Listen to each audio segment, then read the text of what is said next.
Um, I think we're live. It says okay. Stream is recording. Sorry. What's good, peoples? Once again, this is BIGCED, the industry cosign, the latest edition of My Friends Are Better Than Yours. For people who are tuning in for the first time, I've been doing this for a couple of years as far as what I do, but I've decided to start this platform titled "My Friends Are Better Than Yours" because I like to showcase. I've always with industry cosign, I've always liked to showcase people who are doing things, but I got sick of like giving props to everybody else, but like my real friends, people I've seen and done things with over the years. So, like I said, this is your first time. My friends are better than yours, and if your friends are better than mine, I need for you to prove it. Today, I have someone I've known for about 2 weeks now. No, I've known. Man, I'm not even gonna say how long we've known each other because, I Yeah, don't want to expose your age. yeah. I'm sitting here doing the math too. I'm like, wow, okay, But different time. I always try to start professional by reading the bio and then taking it from there. And I always end up messing up, but you know what? I don't care. Um, Devon or Devon? So it's Davon. Davon. Okay, I know, see? but it's crazy. 'Cause people call me Devon and Devon all the time, so I respond to both. But it officially is Davon. But Yeah, and like I said, I know we've known each other for like 90 years, but and at I one time I was by Devon. One time I was like, you know what, I'm gonna be Devon because it was just easier for people. And I'm like, well, people who knew me before was like, that's not your name. So now it's back to the original. It's Davon. you know what? Since you're talking, why don't you just introduce yourself and I don't have to go through the process of I trying to mean, talk I, about I this. don't I don't know my own bio, but Devon Christopher Johnson. I am currently the most recent project is co-founder of BMeS, which is the Black-owned Media Equity and Sustainability Institute. For the past 18 years, I've been an independent publisher of Blue Life Media Group. We own a few websites and a print magazine. Actually, one of the only Black-owned print magazines in the country that still prints. We print 7 times a year. We're distributed at Black-owned barbershops, beauty salons around the country. So you be in a barbershop, you would see a hair magazine, but like, well, why can't you have a lifestyle magazine here also? So that's where Blue Magazine exists. And also, we couldn't get any major distribution. No one was taking calls and taking us seriously. So I had to find an alternative to distribute the magazine, and that's how our unique distribution model came about. But I've been an entrepreneur my whole life. Third grade, started my first business. I was selling lollipops in school. My mom would go to, at the time, it was BJ's, not Costco's, going to BJ's, buy the big bucket of lollipops, and I would come back because the school would sell lollipops, and the convenience store after school would sell like 50 cents. So I knew if I charged 25 cents, people would buy it from me versus buying from the store. So that's my first business. But yeah, I mean, we'll talk more. But I've had an interesting career. I started off at Def Jam after college. I graduated on a Thursday. Started at Def Jam as an assistant on a Monday. It was crazy times. So going to age myself a little bit, but it was a golden era of hip hop. That's that late '90s, early 2000s, time period. Met the man, Redman, Jay-Z, LL Cool J, RIP, Irv Gotti, Murder Inc., Rockefeller, now Rock Nation, but Rockefeller. We're all in the same building, Worldwide Plaza. So I got my teeth cut in music, in the marketing departments of those places, and transitioned to start my own company. Yeah, and congratulations on that. At one time, I blessed your publication by, writing, for some Yes. time. So I mean, beyond that, bro, like you were the first like person doing this, right? Industry cosign and being a journalist in the field and getting to know the folks like myself that worked at the labels and the marketing department and really establishing those relationships. So when it was a chance for you to write for me, it was like actually an honor to have someone like you even, put your pen to paper for Blue. So thank you, actually. thank you for giving me the opportunity. Now I know we met while you were at Def Jam. I don't know how, and the good thing is that um, everyone who knows me knows that I'm real finicky when it comes to like being cool with people. I could be. Oh, sorry, I had cough drop. I can be cool with you but that doesn't mean that I'm cool with you. You know, cordial and sociable are two different things. But I don't remember how we met. More than likely, it's at some party, or Mhm. because back then, 4 years ago, the industry was so Yeah, back then we were 21. We're 25 now, yeah, so we were 21. back then the industry was still, well, I should say the industry. Hip hop itself, the hip hop industry was still in its infancy stage as far as a business, and everything that we were doing, we were actually doing for the first time because even with labels like, and I worked at Motown at one time, and even like with the labels that were around, they had an old school way of thinking. While with hip hop, we all had entrepreneurial spirits and things of that nature because it was something new and they didn't believe in hip hop. So I know that I think I was doing parties. I can't remember what I was doing, but I've done parties, marketing, promotions. I've probably done All the everything things, but all the things. publicity. But what led you to take the career path to the entertainment industry and music specifically? So it's interesting, I thought I was gonna go work on Wall Street. That was the plan, was to finish college, wear a suit, work downtown, and carry a briefcase. A friend of mine at the time from undergrad, she was a year underneath me. She was interning at Bad Boy. She was friends with some producers, and they got her an internship. And I was like, "Yo, I might do that." Never thought about working and music. Um, find out they take some interns because I didn't have a job yet or whatever. And she was like, "Cool." A week later, this is when the merger happened with Island and Def Jam to be Island Def Jam Music Group. Polygram all combined. They got the office space in Worldwide Plaza. They were hiring like crazy. So my friend who had this internship at Bad Boy within weeks was actually hired at Def Jam. And she's like, "Yo, I didn't give your resume to Bad Boy," which fast forward, maybe a blessing in disguise, right? Yeah, Um, no comment. Gave my resume to the marketing folks at Def Jam, and two amazing female leaders in the marketing department, Shanita Floyd and Deidre Graham, took a chance on hiring a kid out of college. And what was interesting is that I went for the interview, and I wore a suit. I wore a suit to Def Jam to interview for a job. But I mean, I'm a college kid. Everything they tell you in school is like, your job, wear a suit.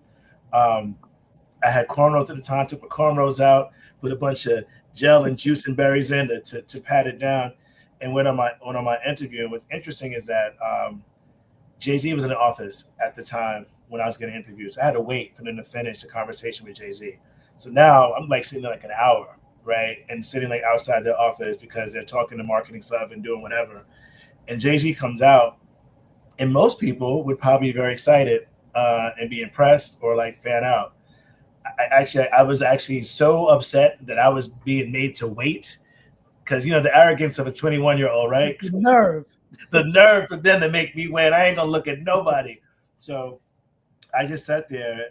He went down the hallway to interview me, and that's part of how I got the job. That's part one of how I got the job, is that they saw that I wasn't like necessarily impressed. Like, obviously, I'm impressed by Jay Z. I think he's amazing.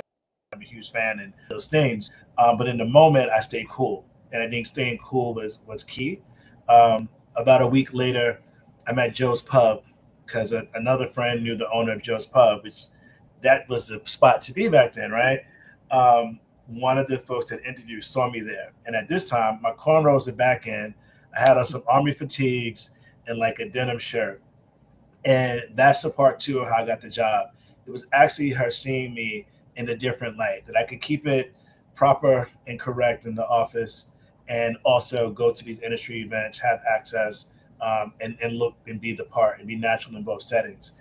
So that's how I fell into music. I fell into music marketing. I worked at Def Jam, then Universal, then Atlantic Records, um, in pretty fast order, um, just by chance, right? So that foundation, though, I fell in love with the art of marketing a product, actually marketing artists that I had at the time on CDs, right? That I had not in my playlist, but in my CD flip binder that I would play. So I fell in love with entertainment, media, music, etc., and that's how started my own company, and leveraged those relationships from then, even till this day. Yeah, I know that the good thing about working in the industry at the time, I always tell people that you could be an excellent executive but can't run your own company, or you could be a poor executive but do great on your own. Yep. Um, like, why do you think that the corporate mindset and the entrepreneurial mindset, even though they should be on the same plane, how come? Why do you feel it's different? Because like we both know people that Yeah. would be horrible at their jobs, but they start doing their own thing, and they Killing it. become like millionaires. So it's like, why do you think that is? Yeah, I think it's a few things. I think when you're working someplace, right, at a company, there's already a culture or a structure that's set up, right? So you end up having to conform to that structure. Some people are good at it and they end up being great leaders of those organizations because they've been a good foot soldier of what corporate said you should be doing. Yep. I'm not built like that.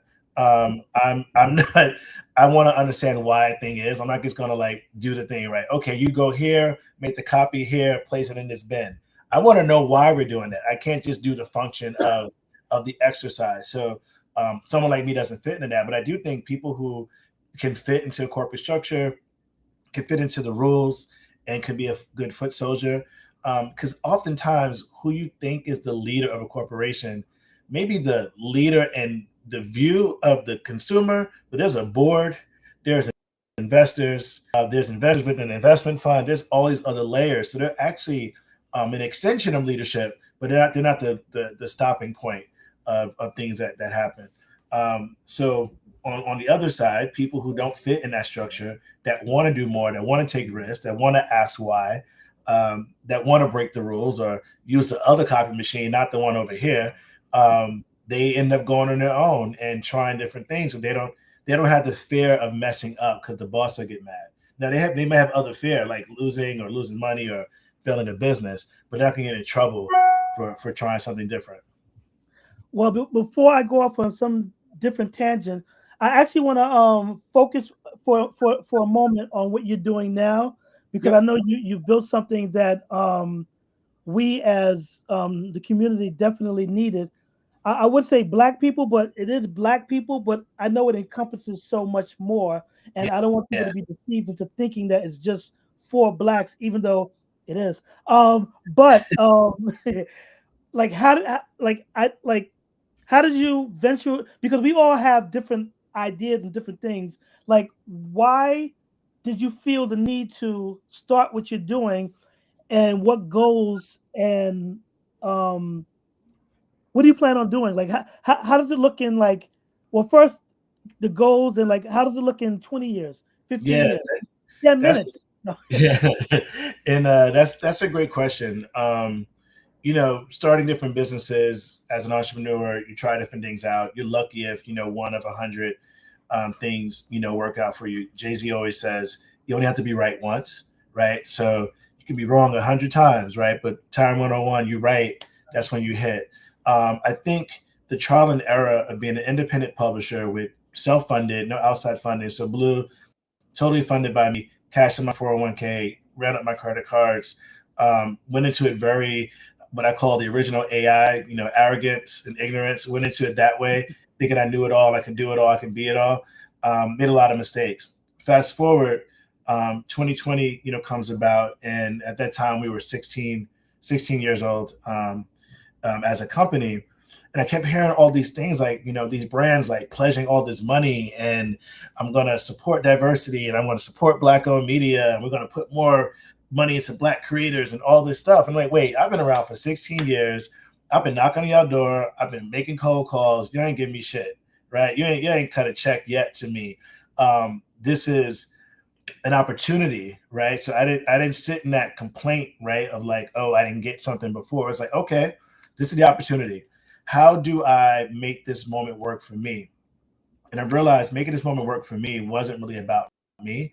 It was the moment right for other people, right? Because what breeds a good business is having competitors, right? That drives up value, that drives up quality of the thing you're selling, and increases the audience, but it also validates the market, right? And that's the main thing I think as an independent Black-owned media outlet, we haven't quite had a validated market before that point. You had one-offs, you had Great Success, Black Enterprise, Ebony, Essence, and I think that's it, right? So I just named the 3 Black media success stories. But at that time, if you go onto a news rack or you Google magazines, you're going to have thousands of magazines that are owned by non-Black people, right? So my thing is like, that's the imbalance. It's not so much that these other platforms didn't deserve more and deserve better. There weren't enough competitors in the market to validate the market.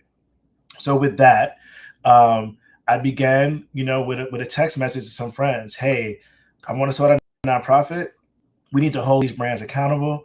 We need to make sure we get this money. We need to make sure it doesn't go outside the community. Like, all the things that you say, which this is the first time I have a co-founder for a business. Her name is Ranisha. She also is an independent media owner, right? And we met at a co-working space, and we were like, yo, like, all these like tech bros are raising all this money. We're trying to tell the stories of our community and people that look like us.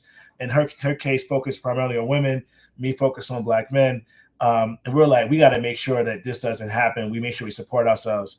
And thus that text message grew to a Zoom, grew to several more Zooms.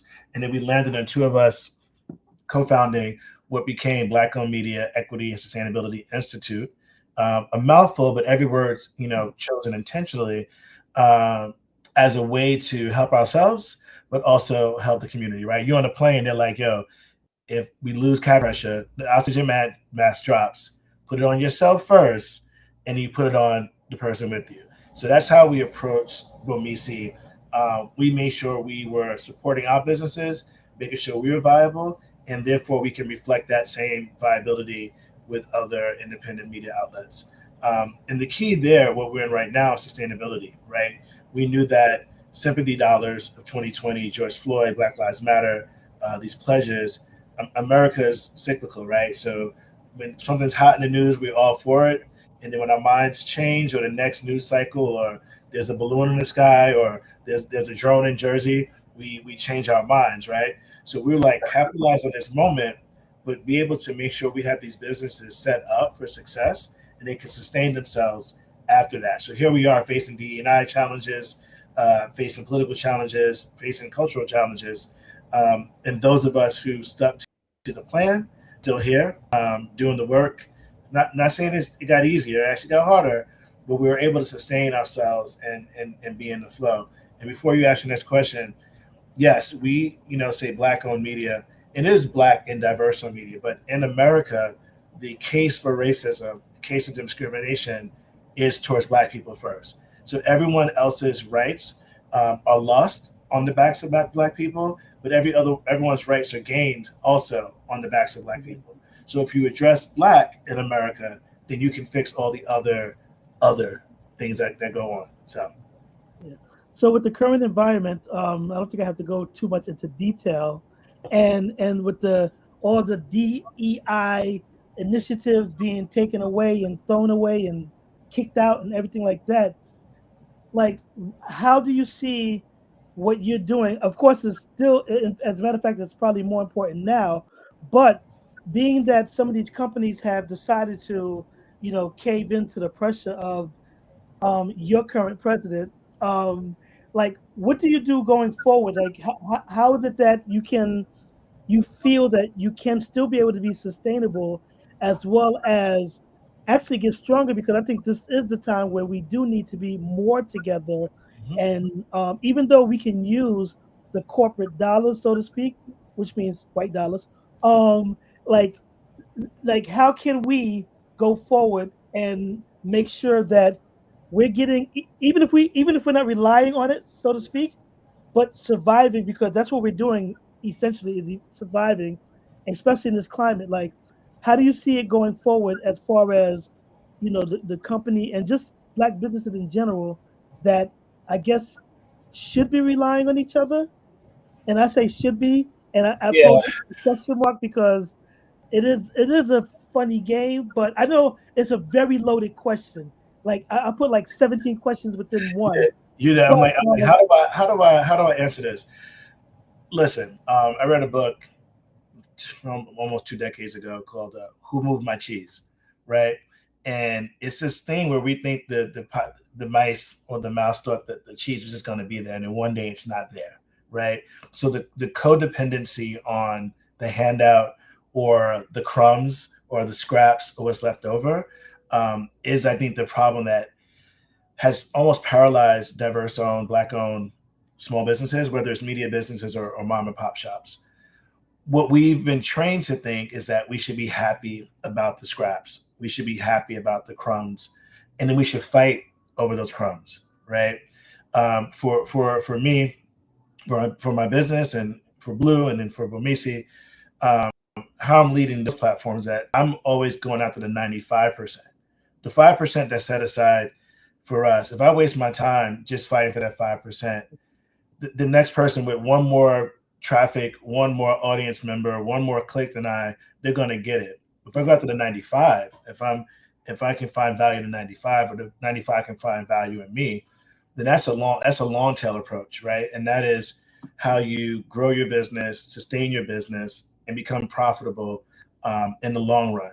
So many, especially talking in the media sense, media outlets depended on those earmarked funds, and then when they dried up, so did the company.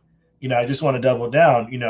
We are 19 years old. Bleu Magazine never stopped printing. Some of the legacy Black-owned media brands that I looked up to, that were part of my scrapbook starting this company, no longer print. Some no longer exist.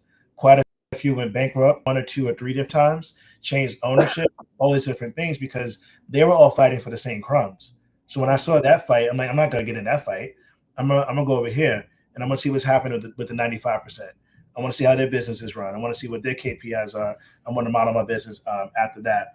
So just the other part of your question around DE&I, the truth of the matter is, if you can do math, you can sell a product. And the math is, the future consumer, that's Generation Alpha, Generation Z, Generation Beta, are the most diverse consumers of the future. So if you want your business, this is a brand or ad agency or someone that buys advertising, if you want your business to have future consumers, then you need Black and diverse-owned media as part of your media plans, unless your goal is actually not to sell any products. So what you're saying to me is you're choosing racism.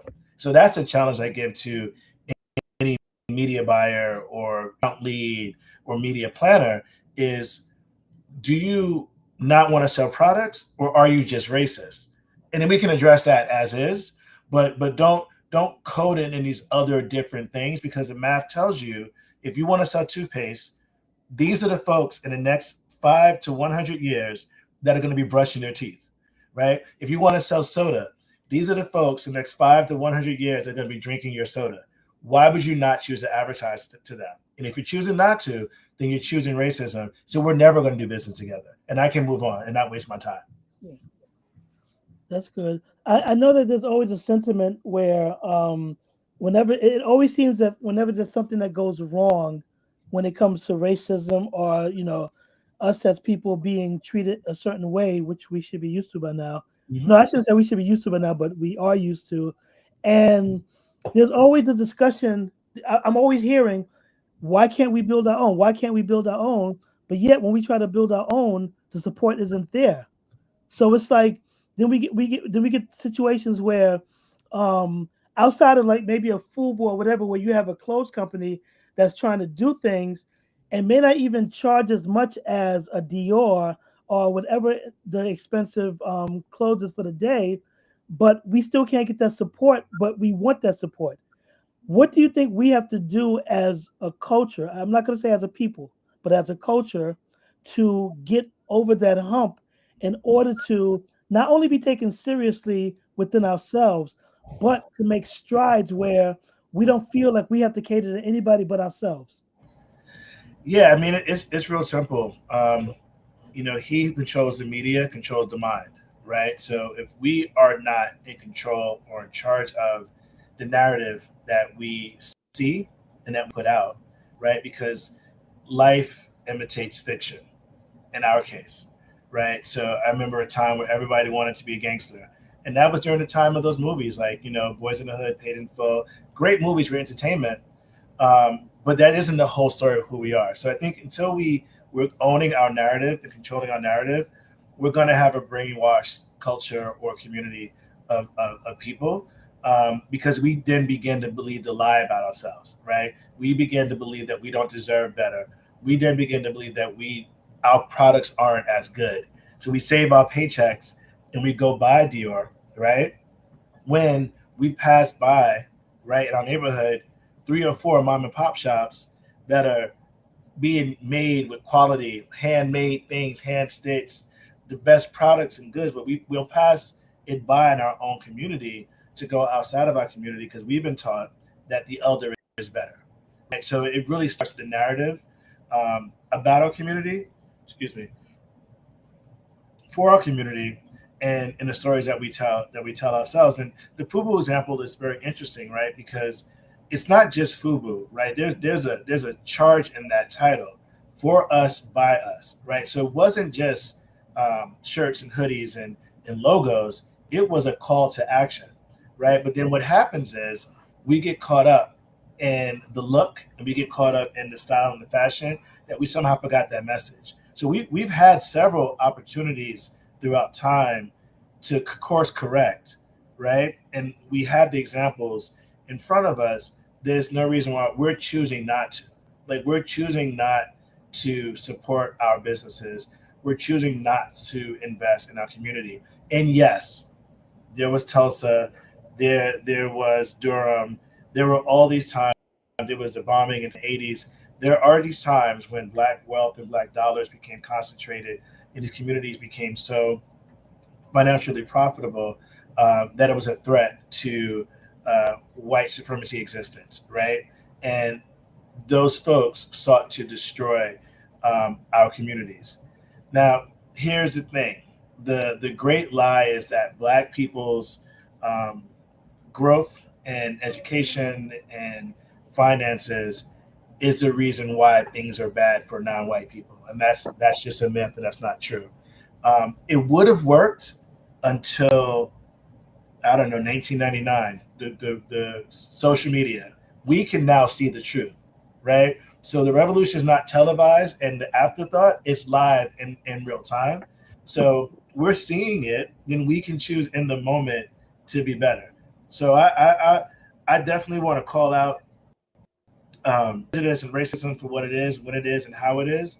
But we also have to call out ourselves and realize that we have to also be part of the change, not just expect it to change for us. It's funny that you did mention the Tulsas and the other neighborhoods that were, basically taken from us and burnt down. With the current environment, I might say that a couple of times. I feel like we will get ahead, but because of our president and the rhetoric that he's spewing, giving people basically the thought process of we can get away with it, that there is a possibility that we can have another Tulsa situation. We can have another, um, like we start to build and they just take it from us. What should we do? Like, what do you think we should do in order to either try to prevent that or make it so strong that even if they get one area, that they can't get the others? Like, what do we need to do? Um, like I said, forward thinking. Yeah, I think that's a great question. This current climate, it feels tough to us. It's because we're weak. Our ancestors were up against way more than this moment, right? So it to me is a little cowardice to give our existence to a person when our existence has already told us how resilient and how strong we are. So that's the first thing. Know from whom which you came to know where you're going. Right. That's like a main part of it. The other part of it is I'm going to double down in supporting Black-owned media. Right. There's no reason why, if I have an article about a certain artist in Blue, and same artist is in Complex, wouldn't you read Blue? Like, why do you think the white publication and Complex is cool? I don't want to get any issues or hate from Complex because I support Complex too. But how come when something that looks just like what we are already doing for ourselves, but it's owned by someone white, do we somehow think that is better? Right. So I think that is the key. We've lost narrative, right? We've lost telling our own stories. We've lost what that was like at dinner on Sunday after church, sharing stories. We lost that spending time with the grandparents, hearing the stories that they heard from their grandparents, right? We lost that storytelling thing, right? We lost who we were to become who we weren't. And that's why I have such a love hate dance with hip hop culture, because there's so many components of it that are great. I mean, some of the wealth that's been created through hip hop has been amazing. Some of the exposing of the things that have been wrong in communities, have been shown through hip hop, but also some of the depiction of the worst of us has also been funded and showed through hip hop. Um, I don't blame hip hop for our problems, but I blame a system that allows the ownership of our image to be distorted and then funded and then sold back to us. I think that's the difference, right? So we talk about like gangster rap. When a young kid emulates gangster rap, in our community, we end up actually killing each other. In the other community, they're just singing the lyrics. Something's up with this. Like somehow it went from this is entertainment to this is what you want to reflect and be and do. So how do we fix that? I don't know. We talk about it. We have these hard conversations. We create a balanced narrative, because many of that stuff is true. You go back to the first hip hop album, out of the Bronx. They were narrating what they were seeing. They were burned out buildings. There were people on drugs all around the streets, and they weren't saying it to glorify it. They were giving you a mirror of what was happening in their community, and they wanted it fixed. Right? I'm close to the edge. I'm about to lose my head. Lose my head. Like they're trying to say it was poetry saying, "I want to get out of this situation. I don't want to. I don't want to rest in it." So yeah, I think in this climate, we go back to what we already know, what we've already seen, what we've already experienced, what we've already overcome, and know that our existence can't be extinguished. Right? That didn't happen with 400 years of slavery and Jim Crow, and through the civil rights movement. Why would these next 4 years, or why would this year, why would this 100 days break us? Like we already have the guidebook, right? Like our ancestors have already been through worse than this. Um, yeah. That's true. I just still find it interesting that with this election cycle, and I don't want to dwell too much on politics, but at the same time, it is an environment that we're in, and I guess my disappointment in, I guess specifically black men in supporting a known racist, a known rapist, a known like anything going against. And I don't knock anybody for their choices and things of that nature, but my issue was more so them being against a black woman as opposed to being for a white man. And the excuses was always, well, what has she done for the black community, or what has she done? How come this and the other? But at the same time, it's like, the same white man has been holding us down for hundreds of years, but yet you'd rather go for him or just go against the black woman. And I think it's just a problem where I think I didn't recognize it until seeing the type of people who are loudest. And I didn't think that it was as widespread as it was up until I heard the numbers of the voting numbers, the voting block. But like, I don't know, like, what are your thoughts when it comes to like, and of course we're not a monolith. We're definitely not. We all have different things, but collectively to see that, I mean, the Hispanics are going through it right now when they were supporting this man, and now they're being deported. Like there's so many different things where it's like why are we like this? Like, I mean, of course, I'm not asking you for the answers, but more so a topic of conversation because that plays into the business aspects that we do as well because it goes along the lines of, as opposed to supporting Blue, the industry cosign, you rather support the complex, the Esquires and all of them, when you may have the same or even better content coming from people who look and sound like you. But yet, if I put up an article that is better than any article that's ever been written about something that you have an interest in, but if somebody else posts it up because they might be a bigger entity, like the support isn't there. But yet, when we need support, we're coming back to the community like, hey, support me. I need your support. Like, I mean, like that's not really a question. It's more like me just making a statement. But I guess getting your reaction to it because, um, as I say, as we're talking about it, it kind of like disappoints me. It doesn't even piss me off. It just disappoints me that, that we have the means, and in every other culture, every other religion, whatever, like they kind of have it together, even if they don't have it together. And Yeah, I don't understand. And you said a hopefully, lot. You said a lot. I know that I went to vote, and I went with my mom and my grandmother, my goddaughter, and my niece. So I know I made the right decision and how I voted and who I voted for, and they're very happy about that. The dislike of black women, um, yeah, it's got to be addressed, right? I think that is, I've heard some of those reports and saw on social media some of the folks like it really wasn't about supporting Donald Trump. It was more about not supporting her, um, for like no actually good reason, and that is scary. But I also go back again to supporting black-owned media, right? There are so many black women-led media platforms that are telling stories and depicting black women in their full amazingness, not as some exceptional thing or magical being, just in their own humanity.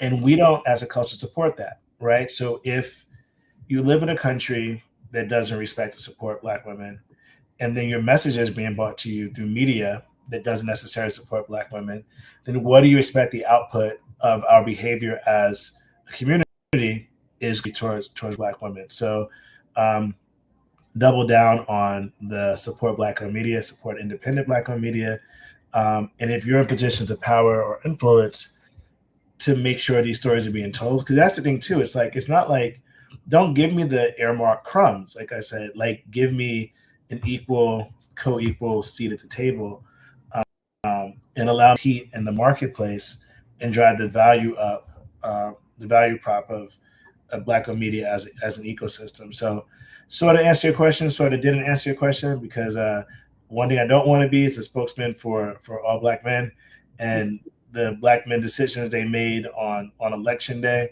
Um, yeah, I don't know. I think some of them, a little mad about Barack Obama's chastising. I'm not sure that helped the cause at all. Um, and then also, as a black owned media outlet, the Kamala campaign, only reached out to the same ones I named already, and they didn't reach out to the smaller independent outlets until way later on, to almost it was too late. And it's funny because Donald Trump and his strategists kind of told what they were doing. They were going outside the mainstream media to get to their base, to get their message out, right? And that turned out to be the winning strategy. They supported small podcasts, they supported small, almost blogs, right? Because they were reaching their base, and they're realizing that the next generation, or the voting generation, the young folks, are using different tools to communicate, right? So you can't teach a old dog new tricks. Like, when we're going to change this playbook up, Democrats, when you're going to change this up, like, you can't just go to Essence and Ebony and assume you're getting everybody black. Like, how you figure that? Yes, in the '80s, we had it on our coffee table, but guess what? They ain't printing. So how are you reaching us through those mediums? So I think the whole playbook needs to be thrown out, and rebuild. And that's a great opportunity that we have right now. This is a chance to rebuild. yeah, I think that with the next 3+ years, we have the opportunity, if we're not killed in the process, to actually reset and replenish and retry and just do things differently. Where, because for me, it's not necessarily a Democrat versus Republican thing. I just think that with because on both sides, they have faults, but I also feel that we just need to speak to people that have our interests at heart. Yeah. And if they don't have our interests at heart, then then what good is it? What good is our voices if it's not being heard? And I think that, like as you stated, with black owned media, I think I'm gonna say we just because of the conversation, but we have to do a better job. Meaning they have to do a better job. Yeah. Because even the bigger black companies have gotten too comfortable with thinking that they are, one stop, and people are only going to speak to them, not realizing that, like, every company had a start. Every company had to have a start. There are people that's coming up now or that's been doing things already that in 4 years will be on top. Hmm. And those are the ones that, like I said, you, me, whoever it is, it's just a matter of realizing that even with the bigger black owned companies, that they have to not only, like, look to what's going on, but accept. I've worked at several black owned companies, and I know for a fact that when it comes to accepting, yeah, and when it comes to accepting the newer thing, they don't accept it until it's too late, and by then the newer things already passed them by. Yep. And I think that that's a big mistake.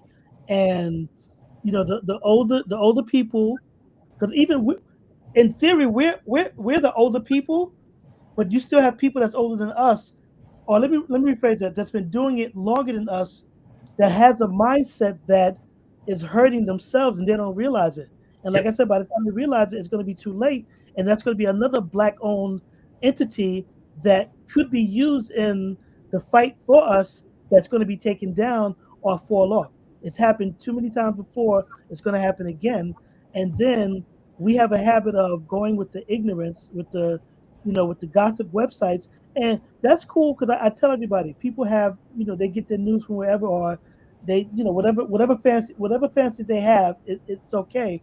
But when it's time for the seriousness and when it's time to take that action, if the younger generations are not messing with these older publications, and then we have these other publications that are getting the views but don't care about where we're going, we're not going anywhere. And I think that that's where especially with your organization, to make that happen, because we all are going to have to figure out how we can help each other, as opposed to just trying to be number one in views or number one in sales. Yeah, that's a lofty goal, but the bigger picture is somebody can take that away from you. It's happened before. It's always going to happen.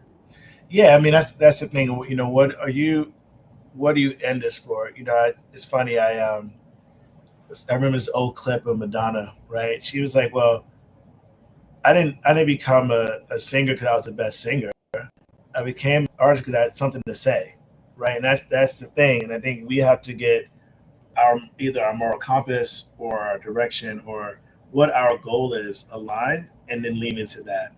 We if you're in it just for the money, then be that. Then just in it for the money, but don't occupy space of supporting black people, black voices, black talent, black bodies, black liberation, all these things, and you're really not in it for that. Like, don't be an imposter in this space. And the stories we tell ourselves, it's a matter of life and death, right? It's you could become or not become who you're supposed to be based on the stories that you're told about yourself. So yeah, it's super important to take media seriously.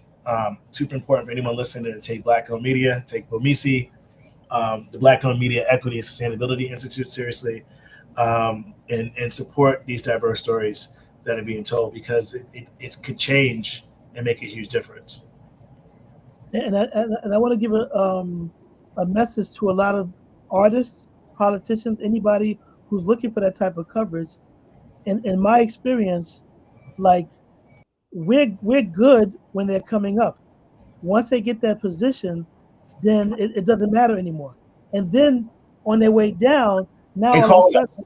they Yeah. need to call, they need us, and they need to stop that because yeah, Esquire might be bigger, yes, Vogue might be bigger. All these, and I get it. You know, you're in this to make money to do your things, but also do not disrespect the smaller entities just so you can get to the bigger entities. You can do both. And then another thing that I have a beef with is the fact that some of these black recording artists or whoever hire these white, lily white companies to do publicity for them for their lifestyle that doesn't mess with the smaller black owned companies. So they have, and the thing is, I'm not putting the blame on them because if they don't know, they don't know. They're not supposed to know. It doesn't matter. But but they're saying your press run is going to go through this and you have no black owned media on it. That's your fault for not making sure you're paying them. These artists, these celebrities, they act as if like they're getting paid to go out and do this. And once we get that, because I really feel that there are some artists that do that. I really feel that there are some people that actually do that. But we just need more of them because, and we don't need it for when you've reached your peak and you're coming back down and you have to bounce back. Because Mm-hmm. my many years in the media where so many, hip hop specifically, so many rappers that actually got their first start with the industry cosign, then they graduated to the source and vibe and then to Billboard, and next thing you know, I can't even get a phone call, and I'm cool with that.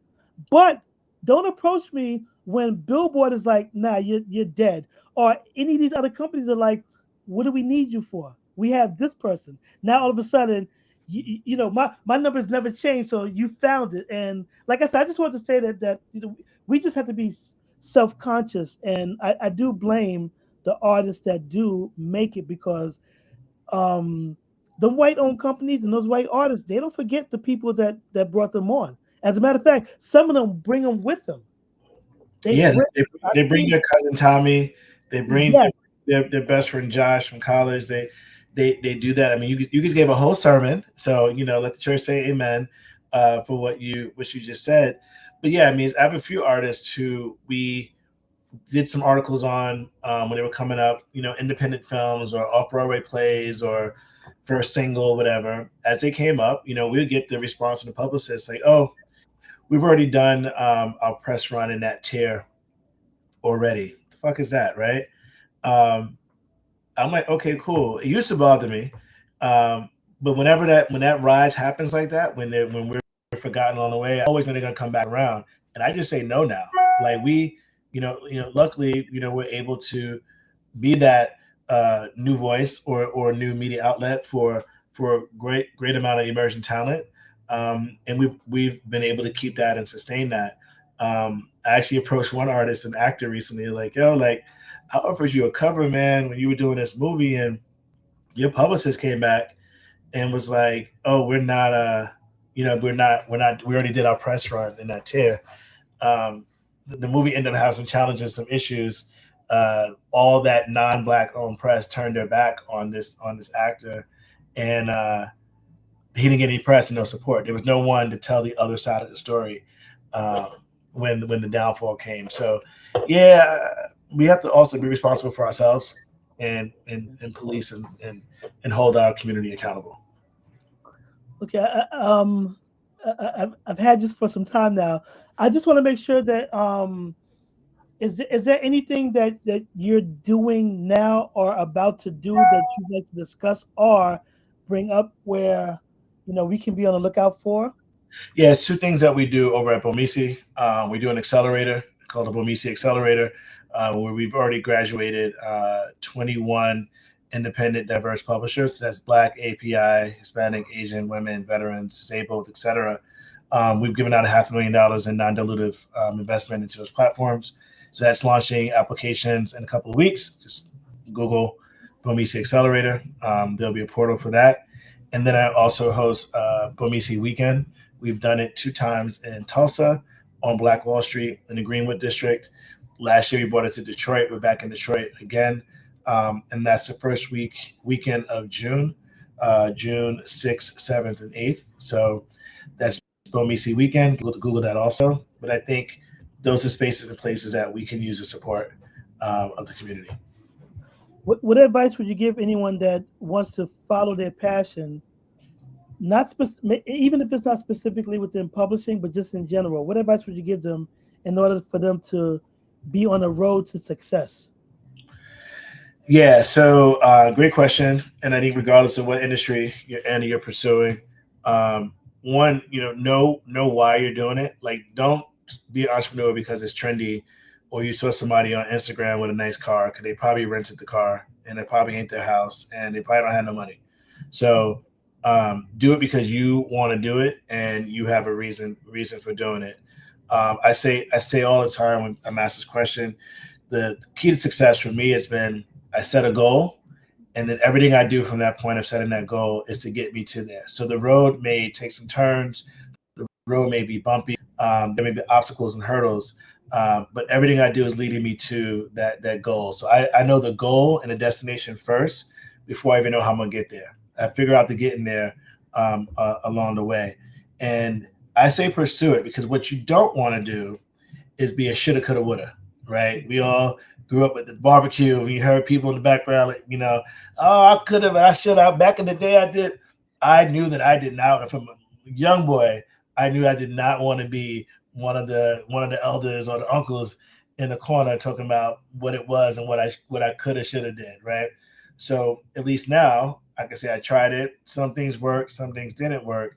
But I don't have any regret around doing it. So if you want to pursue whatever that is, if you want to, be a pot maker, go get some clay and make some pots, right? And have the goal of, producing whatever. But you've got to set goals and kind of have blinders on, because most people will tell you not to do it because they don't have the courage to try to do something.